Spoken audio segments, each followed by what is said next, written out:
बिस्मिल्लाहिर्रहमानिर्रहीम। अस्सलाम वालेकुम स्टूडेंट्स, मैं हूं हसन फरीद, आपका फिजिक्स टीचर। आज का हमारा आर्टिकल है नॉन कन्वेंशनल एनर्जी सोर्सेज। आइए देखते हैं ये क्या होते हैं। स्टूडेंट्स, इससे पहले कि मैं आपको नॉन कन्वेंशनल का मतलब बताऊं, क्यों ना मैं पहले कन्वेंशनल एनर्जी सोर्सेज को डिस्कस करूं। कन्वेंशनल एनर्जी सोर्सेज वो एनर्जी सोर्सेज हैं जो बहुत ज्यादा यूज करते हैं ह्यूमन बीइंग्स, और आप अपने इर्द गिर्द देखेंगे तो वही एनर्जी सोर्सेज आपको नजर आएंगे। मिसाल के तौर पर पेट्रोल देखें, डीजल देखें, सुई गैस देखें, ये तीन चीजें ऐसी हैं जो आपको इर्द गिर्द यूज होती दिखाई देंगी हर जगह पर। इसका मतलब हम कहेंगे कि ये जो फॉसिल फ्यूल्स से बनने वाले एनर्जी सोर्सेज हैं, यानी कि पेट्रोल, डीजल वगैरह, ये कन्वेंशनल हैं, ज्यादातर हम यही यूज करते हैं। लेकिन आपने बहुत मुश्किल ही ऐसी गाड़ी देखी होगी जो सूरज की रोशनी से करंट बनाती हो।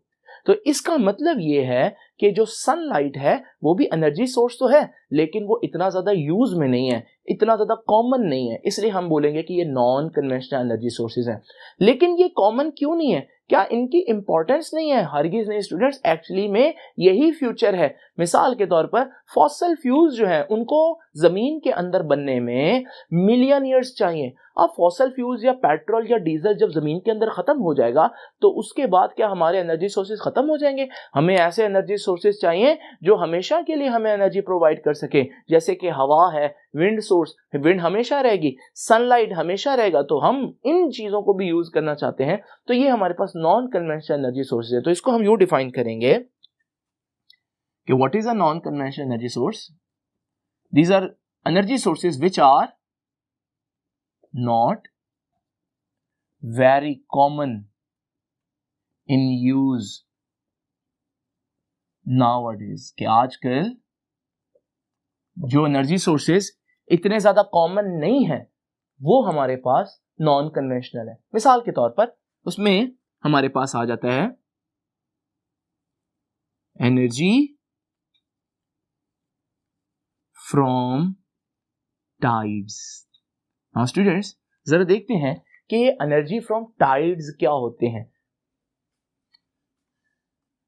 स्टूडेंट्स, आप लोग जानते हैं कि ग्रेविटी एक ऐसी चीज है जो डिस्टेंस के स्क्वायर के इनवर्सली प्रोपोर्शनल होती है, यानी कि जैसे जैसे आप दूर होते जाएं किसी भी मैस से, आप पर उसकी लगने वाली ग्रेविटी आहिस्ता आहिस्ता कम होती जाएगी।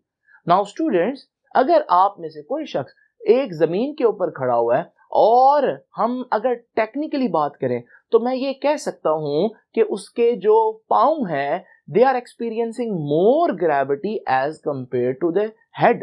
तो उसके सर पर कम ग्रेविटी, क्यों? क्योंकि सर जो है वो जमीन से कुछ मीटर जो है वो ज्यादा दूर है। लेकिन कितना कम है? अगर मैं देखूं तो यहां पर ये फर्क जो है वो सिर्फ 0.00005% का है, और ये इतना कम फर्क है कि आप इसको फील भी नहीं करते। इसलिए आप लोगों को लगता है कि आपके पांव और आपके सर पर एक ही ग्रेविटी एक्ट कर रही है, लेकिन रियलिटी में ऐसा नहीं है। नाउ स्टूडेंट्स, अगर ये शख्स सपोज कर ले 300 किलोमीटर लंबा होता तो फिर आप देखते कि इसके हेड पर जो ग्रेविटी है वो 10% लेस होती इसके पाँव के मुकाबले में, और ये डिफरेंस इतना ज्यादा है कि वो फील करता कि उसके पाँव में फोर्स ज्यादा है जबकि उसके हेड में फोर्स ज्यादा नहीं है, और हेड में फोर्स ना होने की वजह से वो ऐसे ऐसे मूव करता। नाउ स्टूडेंट्स, ये जो ग्रेविटी का डिफरेंस एक फोर्स जनरेट कर देता है, इसे हम बोलते हैं tidal force. So what is a tidal force? It is created because of difference of gravity। लेकिन हम इसको किस तरह से as an energy source use करेंगे, जरा देखते हैं स्टूडेंट। नाउ स्टूडेंट्स, जरा इमेजिन करें, टाइड्स को समझने से पहले आपको एक बात इमेजिन करनी पड़ेगी, और वो ये है कि ये जो हमारी अर्थ है, सपोज करें कि इस अर्थ पर हर जगह पानी जो है इसकी सरफेस पर बराबर का मौजूद है। यूजुअली ऐसा नहीं होता, कहीं ज्यादा होता है कहीं कम होता है, लेकिन इस कॉन्सेप्ट को समझने के लिए आप यूं सपोज कर लें। अब जरा इमेजिन करें आपके पास चांद है। अब चांद इतना मैसिव है, वो जमीन को अपनी तरफ एक ग्रेविटेशनल फोर्स से खींचेगा, लेकिन आप देख रहे हैं जमीन का जो पॉइंट ए है वो चांद के ज्यादा करीब है as compared to the point B. और मैंने बोला था ग्रेविटी डिस्टेंस के साथ साथ वीक होती है, यानी कि पॉइंट ए को ज्यादा ग्रेविटेशनल फोर्स खींचेगी अपनी तरफ जबकि पॉइंट बी को कम। जब यहां पर इस तरह का ग्रेविटी का डिफरेंस क्रिएट होगा तो इसका नतीजा क्या होगा कि एक तरफ पानी जो है वो ज्यादा मूव करेगा चांद की तरफ, जबकि दूसरी तरफ कम मूव करेगा, तो ये स्ट्रेच हो जाएगा। आप देखिएगा कि आपके पास पानी जो है वो दो बल्जेस या दो उभार आएंगे, यही हमारे पास टाइड कहलाती है या हाई टाइड कहलाती है। लेकिन हमें मालूम है कि जमीन तो अपने एक्सिस पर रोटेट करती है स्टूडेंट, और रोटेट करती है 24 घंटे में एक चक्कर कंप्लीट करती है। 6 घंटे के बाद वही हाई टाइड जब इस पॉइंट पर पहुंचेगी तो वहां पर ग्रेविटेशनल पुल्स कैंसिल हो जाएंगी और हमारे पास फिर से लो टाइड आ गई। और फिर जब ये लो टाइड वापस इस पॉइंट पर पहुंचेगी तो फिर से ये उस पॉइंट पर पहुंच गई है जहां पर बल्ज था या उभार था, तो यहां पर हाई टाइड आ जाएगी और फिर से हम देखेंगे तो हमारे पास वापस 6 घंटे के बाद लो टाइड हो जाएगी। यहां से आप देखेंगे कि एक दिन के अंदर 2 दफा हाई टाइड आती है और 2 दफा लो टाइड होती है। लेकिन जो कोस्टल एरियाज होते हैं उनमें ये टाइड आपको रियलिटी में कैसी दिखेगी, ये देखिए स्टूडेंट्स, आपके सामने एक रियल व्यू दिखा रहा हूं।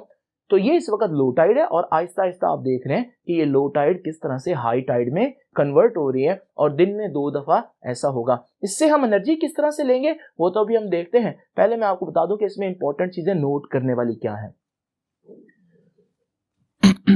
पहली चीज है नोट करने वाली कि वाटर लेवल इंक्रीज कर रहा है, किस वजह से? Due to gravitational force of moon. बल्कि हकीकत यह है कि मुझे यह नहीं कहना चाहिए ग्रेविटेशनल फोर्स ऑफ मून, बल्कि due to difference of gravitational force. ऐसे है ना, डिफरेंस, क्योंकि एक पॉइंट पर ग्रेविटेशनल फोर्स ज्यादा स्ट्रांग थी जबकि दूसरे पॉइंट पर ग्रेविटेशनल फोर्स कम स्ट्रांग थी, वीक थी। तो ये हमारे पास डिफरेंस की बात करनी है। दूसरी बात, जब आप डिफरेंस की बात करेंगे तो डिफरेंस ऑफ ग्रेविटी की वजह से जो फोर्स जनरेट होती है उसे तो हम क्या बोलते हैं? उसे तो हम टाइडल फोर्स बोलते हैं। तो ये जो पानी पर जो चांद की फोर्स लगेगी इसे भी हम बोलेंगे this is tidal pull of moon. ये चांद की जमीन पर टाइडल पुल है। और दूसरी बात हम कहेंगे कि कितनी दफा टाइड आएगी, तो हमने देखा कि 2 हाई टाइड्स, 2 दफा हाई टाइड्स आएंगी और 2 दफा लो टाइड्स आएंगी। लेकिन हम इससे फायदा क्या होगा स्टूडेंट्स? ये देखें, ये एक कोस्टल एरिया है। अब जरा यहां पर देखिए, अभी इस वक्त लो टाइड है, जब हाई टाइड आएगी तो यहां पर पानी का लेवल जो है वो राइज करेगा। अगर इमेजिन करें मैं यहां पर एक डैम बना दूं और डैम बनाऊंगा तो ये जो हमारे पास वाटर है ये ट्रैप हो जाएगा, बंद हो जाएगा। अब जब मैंने इसको बंद कर लिया तो इससे क्या होगा स्टूडेंट्स? अब मैं इसी पानी को कंट्रोल्ड वे में रिलीज करूंगा। जब ये कंट्रोल्ड वे में रिलीज होगी तो कंट्रोल्ड वे में रिलीज होने पर आगे टरबाइन होगी, ये पानी प्रेशर से टरबाइन को हिट करेगा, टरबाइन रोटेट करेगी और उससे इलेक्ट्रिसिटी जनरेट होगी। और फिर हमारे पास जब ये सिस्टम दोबारा से 12 घंटे के बाद फिर टाइड आएगी तो फिर से मैं इसको इसी तरह से स्टोर करके दोबारा से इसको कंट्रोल वे में रिलीज करके एनर्जी जो है वो क्रिएट करूंगा। नाउ स्टूडेंट्स, आप देख रहे हैं कि ये कितना जबरदस्त मेथड है और इसमें आपकी कोई कॉस्ट भी नहीं है, कोई पेट्रोल नहीं लग रहा, कोई डीजल नहीं लग रहा जैसे आम जनरेटर को चलाने के लिए लगता है। लेकिन फिर भी ये क्यों नहीं यूज हो रहा मेथड? क्योंकि स्टूडेंट्स, हर जगह पर समुंदर भी तो नहीं होता और हर जगह पर ग्रेविटेशनल पुल जो है वो एक जैसी नहीं होती, ये बहुत ज्यादा कंडीशंस पर डिपेंड करती है। नाउ स्टूडेंट्स, एक और चीज यहां पर नोट करने वाली बात है कि बच्चे कहते हैं सर व्हाट अबाउट सन, जमीन का चांद का तो आप लोगों ने बता दिया, लेकिन इसमें सूरज की ग्रेविटी का क्या इफेक्ट होगा? देखिए, सूरज की ग्रेविटी का भी इफेक्ट होगा, लेकिन सूरज की ग्रेविटी क्या होगी? वो समटाइम्स फॉर एग्जांपल चांद के बिल्कुल परपेंडिकुलर होगा, तो उस टाइम हमारे पास जो टाइड्स हैं वो बिल्कुल मिनिमम हो जाएंगे। लेकिन अगर चांद और सूरज दोनों एक ही टाइम एक ही तरफ हुए तो फिर हम कहेंगे कि अब दोनों की फोर्स ऑफ ग्रेविटी जो है वो बहुत ज्यादा बड़ी हाई टाइड बनाएगी, जो कि सैलाब या फ्लड की रीजन भी बन सकती है। तो स्टूडेंट, ये था हमारे पास energy from high tide. Student, यहां एक और क्वेश्चन भी बच्चे पूछते हैं और वो क्वेश्चन क्या है कि सर आपने पानी पर तो इफेक्ट बताया, लेकिन व्हाट अबाउट अर्थ, जमीन पर खुद पर क्या इफेक्ट होगा? तो स्टूडेंट, जमीन पर भी इफेक्ट होगा। देखते हैं, ये देखिए जरा थोड़ी देर के लिए इमेजिन करें वो वाटर जो हमने सपोज किया था वो वाटर नहीं है। सपोज करें कि ये सॉलिड सफेयर है हमारी अर्थ। अगर चांद इस जमीन को अपनी तरफ टाइडल फोर्स से खींचेगी तो जमीन पर जो सॉलिड है उस पर भी वैसा ही बल्जीज आएंगे। लेकिन आपको पता है ना कि पानी तो बहुत ज्यादा फ्लो करने की एबिलिटी रखता है, लेकिन जो सॉलिड है वो इतना ज्यादा नहीं कर सकता। तो ये बल्ज जो आएंगे ये इतने ज्यादा नहीं होंगे, लेकिन ये 30 सेंटीमीटर तक हो सकते हैं। इसका मतलब अगर शख्स एक यहां पर मौजूद है और 6 घंटे के बाद वो दूसरी जगह पर मौजूद है जहां पर टाइड खत्म होती है, तो वो 30 सेंटीमीटर नीचे आ जाता है।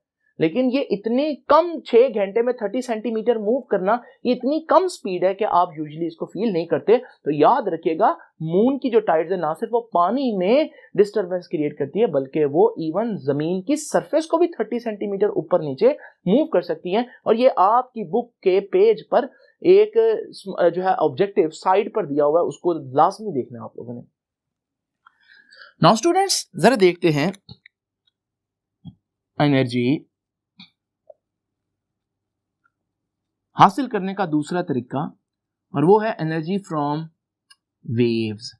Now students energy from waves और टाइड्स में बच्चे बहुत ज्यादा जो है वो प्रॉब्लम का शिकार रहते हैं कि भाई टाइड्स भी तो वेव्स ही थी।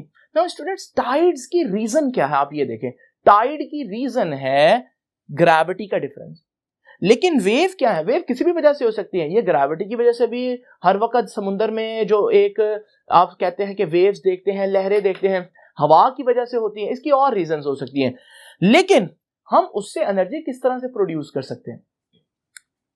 स्टूडेंट्स जरा देखिए यहां पर हमारे पास एक पानी में लहरें आप लोगों ने देखी होंगी, और आप लोगों ने देखा होगा अगर कोई ऑब्जेक्ट जैसे कि ये डक इसके ऊपर मौजूद हो तो ये डक मुसलसल मूव करती रहेगी। मैकेनिकल एनर्जी है इसके पास, ये वेव्स की वजह से मूव कर रही है, तो ये वेव एनर्जी हुई या मैकेनिकल एनर्जी भी हम कह सकते हैं। अब एक प्रोफेसर थे, प्रोफेसर सॉल्टर, उन्होंने सोचा कि यार ये इस मूवमेंट को क्यों ना मैं इलेक्ट्रिसिटी में कन्वर्ट करूं। तो उन्होंने एक इंस्ट्रूमेंट बनाया जिसे हम बोलते हैं प्रोफेसर सॉल्टर्स डक। क्यों? क्योंकि वो बिल्कुल ऐसे मूव करती है पानी के ऊपर जैसे वो डक मूव करती है या वाइब्रेट करती है। अब ये जो डक है प्रोफेसर सॉल्टर्स डक, ये मूव करेगी जब ऊपर नीचे, तो इसकी मैकेनिकल मूवमेंट से एनर्जी क्रिएट होगी, और वो एनर्जी जो है वो इलेक्ट्रिकल एनर्जी होगी। तो यहां से हम देखते हैं कि एनर्जी फ्रॉम वेव्स में सबसे पहले याद रखिएगा कि किस शख्स का काम था, प्रोफेसर सॉल्टर का, और इसे बोलते हैं सॉल्टर्स डक। स्टूडेंट्स एक वक्त आया था जब दुनिया में तेल का थोड़ा सा बहरान पैदा हो गया था और तेल की कीमतें बहुत ज्यादा हो गई थी, जिसकी वजह से उस वक्त जिन ममालिक के पास तेल नहीं था जैसे यूके वगैरह, उन्होंने क्या किया, उन्होंने इन्वेस्ट करना शुरू कर दिया ऐसी जगहों पर जहां पर हमारे पास विदाउट ऑयल इलेक्ट्रिसिटी जनरेट की जाए। तो प्रोफेसर सॉल्टर को भी इसी तरह की एक इन्वेस्टमेंट मिली और उसे कहा गया कि आप कोई ऐसा तरीका निकालें, और फिर उसने यह तरीका निकाला। लेकिन फिर बाद में इसको इतना इंप्लीमेंट नहीं किया गया, क्योंकि फिर हमारे पास जो प्राइसेस ऑफ पेट्रोल थी वो नीचे आ गई और फिर उस पर इन्वेस्टमेंट जो है वो खत्म हो गई। लेकिन बहरहाल सॉल्टर्स डक के कितने पार्ट्स हैं students? 2 parts. Number 1 duck float, number 2 balance float. और इनकी जो रिलेटिव मूवमेंट है उससे एनर्जी बनाई गई। अगर आपसे कोई पूछे कि सॉल्टर्स डक किसको किसमें कन्वर्ट करता है, तो आप कहेंगे कि सॉल्टर डक वेव एनर्जी को इलेक्ट्रिसिटी यानी कि इलेक्ट्रिकल एनर्जी में कन्वर्ट करता है। नाउ स्टूडेंट्स ये हो गए हमारे पास 2 कन्वेंशनल एनर्जी सोर्सेज। आप देख रहे हैं स्टूडेंट्स मैं आपके सामने सिर्फ इंपॉर्टेंट पॉइंट्स लिख रहा हूं, जिसका मतलब है कि ये जो टॉपिक हम पढ़ रहे हैं ये सब्जेक्टिव से ज्यादा ऑब्जेक्टिव के लिए इंपॉर्टेंट है। इसमें एमसीक्यूज या शॉर्ट क्वेश्चन कहां कहां बनते हैं उनको आप गौर से देखते जाइए। अब जरा देखते हैं हमारे पास तीसरी और बहुत इंपॉर्टेंट, जो कि इनके मुकाबले में काफी ज्यादा जो है वो इंप्लीमेंट हो चुकी है दुनिया में, उसे हम बोलते हैं सोलर एनर्जी। तो आइए देखते हैं सोलर एनर्जी क्या होती है। स्टूडेंट्स अब हम डिस्कस करते हैं solar energy. What is solar energy? जैसे कि सोलर नाम से पता चल रहा है कि I am talking about sun, मैं सूरज की बात कर रहा हूं। हमें मालूम है कि सूरज जो है वो इतनी ज्यादा रोशनी, लाइट या एनर्जी हर वक्त जमीन पर फेंकता रहता है। क्यों ना हम किसी तरह से इस एनर्जी को यूज करें, लेकिन उसके लिए हमें यह पहले पता होना चाहिए कि कितनी एनर्जी हमारी जमीन तक पहुंचती है और कितनी हम यूज कर सकते हैं। तो आइए जरा देखते हैं students.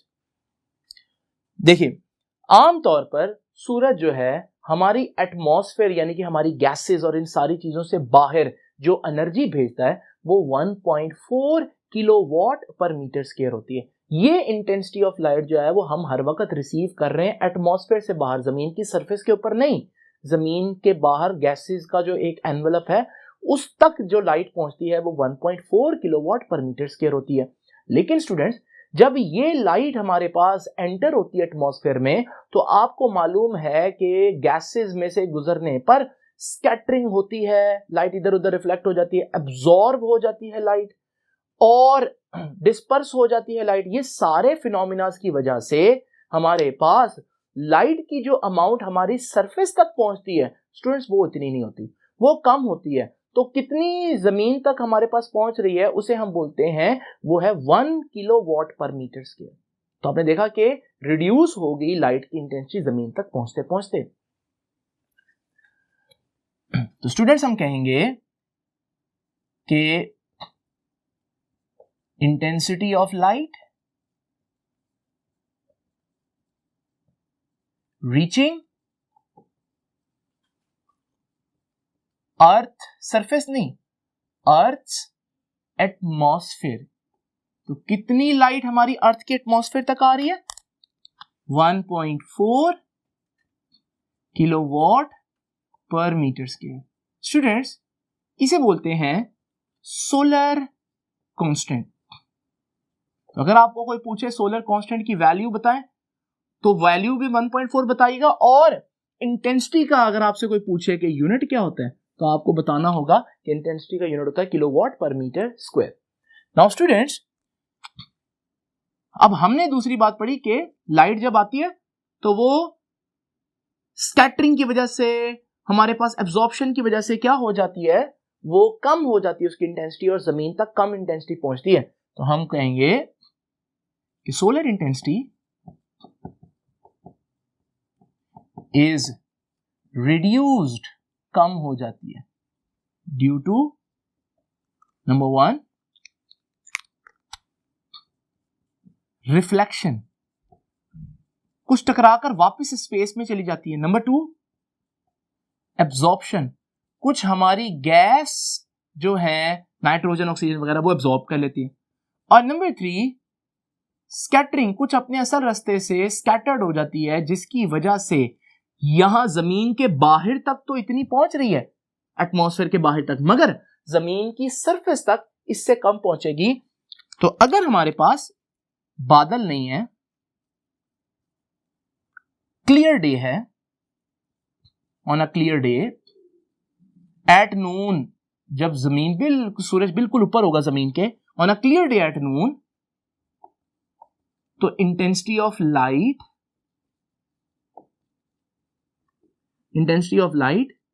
Reaching earth surface.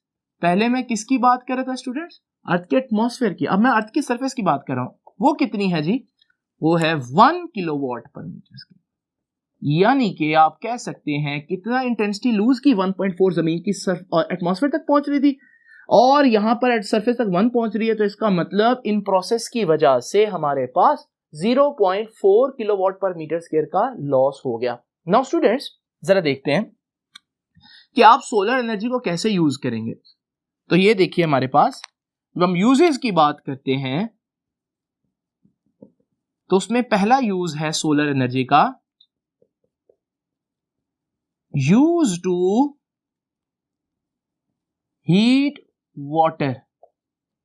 Solar heater कह सकते हैं आप इसको, सोलर वाटर हीटर।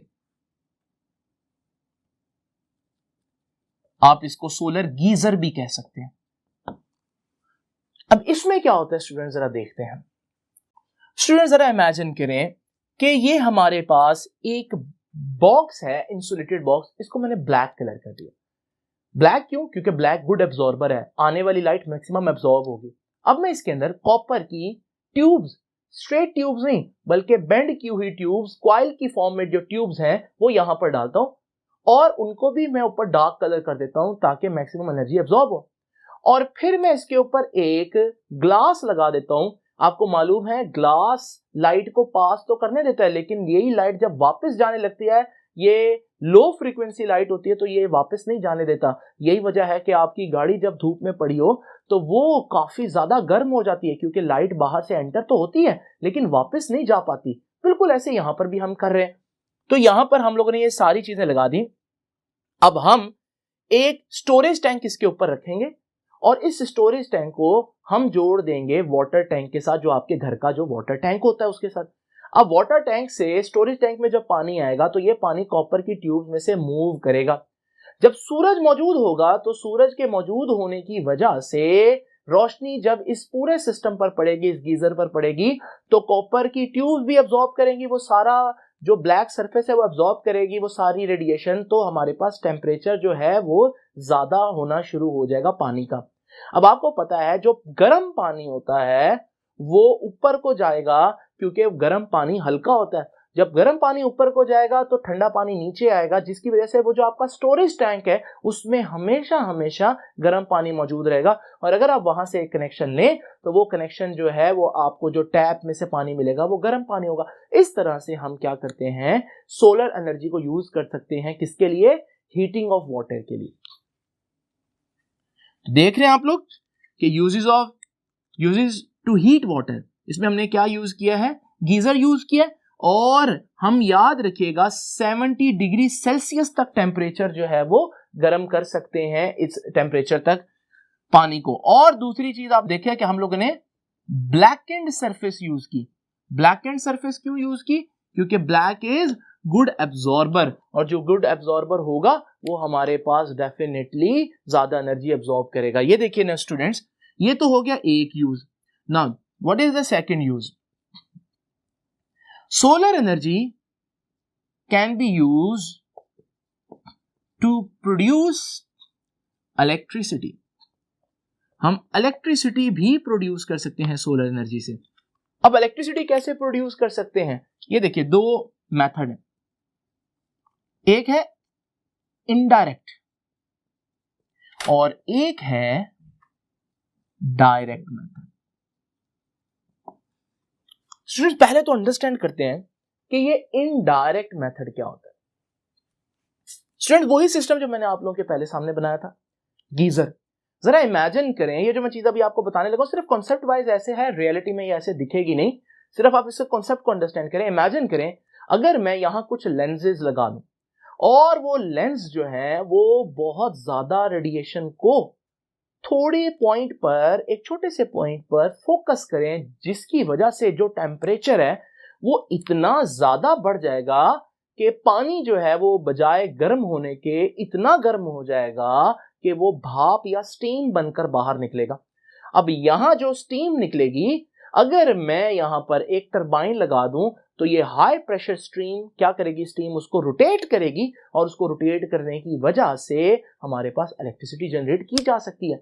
यानी कि ये वही मेथड ही है, सिर्फ हम इसमें बहुत ज्यादा टेम्परेचर अचीव करेंगे ताकि हमारे पास स्टीम बने और हम उससे क्या कर सकें? इलेक्ट्रिसिटी जनरेट कर सकें। तो इनडायरेक्ट मेथड तो आपको समझ में आ गया कि इनडायरेक्ट मेथड में हम क्या करेंगे? वी विल यूज lenses और mirrors किस लिए? टू अटेन मोर टेम्परेचर, ताकि हम और ज्यादा टेम्परेचर जो है वो हासिल कर सकें। लेकिन ये डायरेक्ट मेथड क्या है? ये तो इनडायरेक्ट मेथड था क्योंकि बीच में पानी को आपने यूज किया। क्या ऐसा हो सकता है कि डायरेक्ट लाइट पड़े और करंट बन जाए? बिल्कुल स्टूडेंट्स, ऐसा भी हो सकता है। स्टूडेंट्स आपको याद होगा कि पीरियोडिक टेबल में हम लोगों ने चौथे ग्रुप में एक एलिमेंट देखा था जिसे हम बोलते हैं सिलिकॉन। ये सिलिकॉन का अगर हम एक क्रिस्टल लें, इस तरह की क्रिस्टल हो कि इसके एक पोर्शन में इलेक्ट्रॉन्स की तादाद बहुत ज्यादा हो, इसे बोलेंगे एन रीजन। और दूसरा जो पोर्शन है उसमें इलेक्ट्रॉन्स की तादाद कम, होल्स की तादाद ज्यादा होगी, इसे हम बोलते हैं कि ये पी रीजन है। ये होल्स क्या होते हैं इसको बाद में डिस्कस करेंगे। आप यूं इमेजिन करें ये एक पॉजिटिव चार्ज है। स्टूडेंट्स, इन दोनों के दरमियान में एक ऐसी जगह होगी जहां इलेक्ट्रॉन और होल्स ने आपस में बॉन्ड बनाया होगा या कोवलेंट बॉन्ड बनाया होगा। जब लाइट इस पर पड़ेगी तो वो जो इलेक्ट्रॉन और होल का जो पेयर है वो टूटेगा और इलेक्ट्रॉन भी एक तरफ आ जाएगा, होल्स भी एक तरफ आ जाएगा, जिसकी वजह से इलेक्ट्रॉन्स की तादाद और होल्स की तादाद में इजाफा हो जाएगा। एक अनबैलेंस हो जाएगी सिचुएशन, जिसको बैलेंस करने के लिए क्या करेंगे, ये अगर एक वायर हो तो ये इलेक्ट्रॉन जो है वो मूव करके ऑपोजिट डायरेक्शन में आ जाएगी ताकि इलेक्ट्रॉन और होल्स की तादाद बराबर रहे।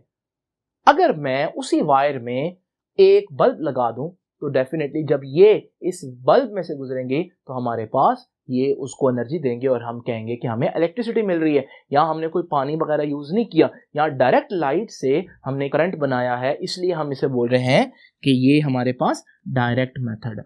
तो स्टूडेंट्स जरा देखते हैं कि ये डायरेक्ट मेथड में आप लोगों ने क्या यूज किया है। ये जो सेल यूज किए हैं इन्हें बोलते हैं फोटो वोल्टेक सेल। फोटोवोल्टेक सेल्स किससे मिलकर बने होते हैं? सिलिकॉन की क्रिस्टल से मिलकर बने होते हैं।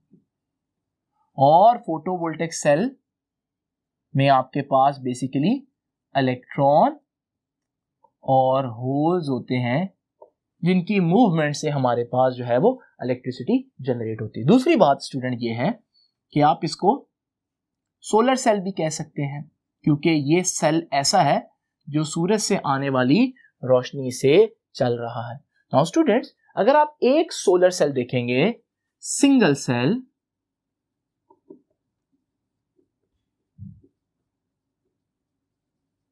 वो बहुत थोड़ी वोल्टेज बनाता है, क्रिएट्स वेरी लो वोल्टेज। तो अगर आपके पास एक सोलर सेल है तो इससे काम नहीं चलेगा, बल्कि आपको क्या करना पड़ेगा, इस तरह के बहुत से सोलर सेल्स सीरीज में जोड़ने पड़ेंगे ताकि इतने वोल्ट्स जनरेट हो कि आपके घर का टीवी और एसी जो कि 220 वोल्ट्स पर चलते हैं वो चल सकें। तो इसका मतलब solar cells are connected in series. किस लिए? टू प्रोड्यूस इनफ वोल्टेज, ताकि वो इतनी वोल्टेज बना सके कि हम उसको डेली लाइफ में चला सकें। नाउ स्टूडेंट्स, बच्चे पूछते हैं कि सर सोलर सिस्टम क्योंकि सूरज की रोशनी पर चल रहा है, तो व्हाट अबाउट क्लाउडी डेज, जब हमारे पास बादल होंगे और सूरज की रोशनी सही तरह से जमीन पर नहीं पहुंच पाएगी तब क्या होगा? या फिर हमारे पास रात के टाइम क्या होगा जब सूरज चला जाएगा? तो हम क्या करते हैं, हम जिस तरह से आजकल यूपीएस यूज करते हैं ताकि जब लाइट चली जाए तो उससे पहले जब लाइट आ रही थी वो एनर्जी हम स्टोर कर लें, बिल्कुल ऐसे ही हम यहाँ पर बैटरीज यूज करेंगे। ये जो बैटरीज हम यूज करेंगे ये निकल कैडमियम की ड्राई बैटरीज होती हैं। तो निकल कैडमियम की ड्राई बैटरीज यूज होंगी, किस लिए? Use to save electricity for cloudy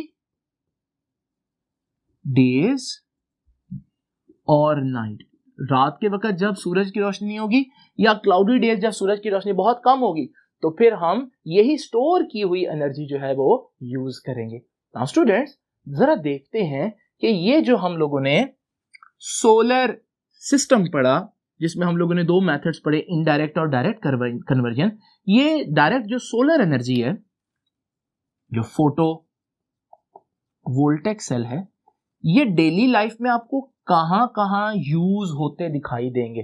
तो जरा देखते हैं स्टूडेंट्स, आप लोगों ने देखा होगा कभी भी किसी सैटेलाइट की अगर आप लोगों ने पिक्चर देखी हो तो ये सैटेलाइट के गिर्द ये जो बड़े बड़े पैनल्स होते हैं, ये सोलर पैनल्स होते हैं, इनका रुख हमेशा ही सूरज की तरफ होता है ताकि सैटेलाइट के अंदर मौजूद जितनी भी इक्विपमेंट्स हैं, लैपटॉप्स हैं, जो भी चीजें हैं, वो सारी की सारी कहां से आती हैं? वो सोलर एनर्जी से आती हैं।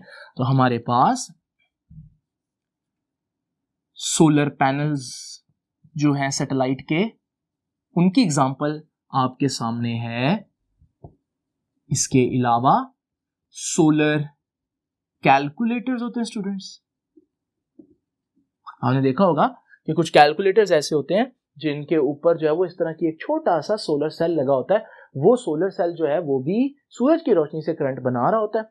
और सोलर वॉचेस भी हैं अब तो। ये सारी चीजें जो है वो सोलर पैनल की एग्जांपल्स हैं। नाउ स्टूडेंट्स, लास्ट चीज आज की डिस्कस करते हैं और वो है कि बेनिफिट्स क्या हैं इसके। बेनिफिट्स स्टूडेंट ये हैं कि हमारे पास सबसे पहले वो चीज कि they have low running cost. देखिए, इनकी रनिंग कॉस्ट नहीं है। रनिंग क्या मतलब कि अगर आप जनरेटर लेते हैं तो जनरेटर जो है उसको रोज पेट्रोल डालना पड़ेगा, लेकिन सोलर पैनल का पेट्रोल कौन है, उनका फ्यूल कौन है? उनका फ्यूल तो सनलाइट है, और सनलाइट तो आपको मुफ्त में मिल रही है। इसका मतलब एक दफा खरीदना मुश्किल है इनको, लेकिन एक दफा खरीद लिया तो उसके बाद इनके मेंटेनेंस कॉस्ट बिल्कुल ना होने के बराबर है। इसके अलावा they last a long time. Solar panels जो हैं ये जल्दी खराब नहीं होते। जनरेटर हर दूसरे तीसरे साल, यूपीएस की बैटरीज हमें हर दूसरे साल चेंज करवानी पड़ती हैं, लेकिन ये 15-15, 20-20 साल तक आराम से निकाल लेते हैं। लेकिन फिर हम यूज क्यों नहीं करते? क्योंकि स्टूडेंट, जैसे कि आप लोगों ने देखा कि एक्सपेंसिव है, एक दफा इनकी इंस्टॉलेशन जो है वो बहुत ज्यादा महंगी है। दूसरी इंपॉर्टेंट बात अगर आप देखेंगे, अगर आप पूरे घर को जनरेटर पर चला रहे हैं तो जनरेटर जो है वो हमारे पास एक छोटी सी चीज है जो घर में किसी भी जगह पर रखी जा सकती है। लेकिन अगर आप सोलर पैनल्स लगाते हैं पूरे घर पर तो आपको मालूम है वो बहुत ज्यादा जगह घेरेंगे। इस वजह से ये अभी तक बहुत ज्यादा एप्लीकेबल नहीं हुए, लेकिन बहरहाल ये काफी हद तक स्टार्ट हो गए हैं। स्टूडेंट्स, आप लोगों ने देखा कि हमारे जो कन्वेंशनल सोर्सेज हैं वो कितने जबरदस्त हैं। अगर हम इनको किसी तरह से यूज करें तो हमें कितना फायदा हो सकता है, और इनमें पॉल्यूशन भी नहीं है। सोलर पैनल्स किसी किस्म की कोई गैस इजेक्ट नहीं कर रहे। तो स्टूडेंट्स, ये था आज का टॉपिक। अभी कुछ कोर्सेज हमारे पास मौजूद हैं जो मैंने आपको पढ़ाने हैं, तो वो आप इंशाल्लाह नेक्स्ट लेक्चर में देखेंगे। तब तक के लिए अल्लाह हाफिज।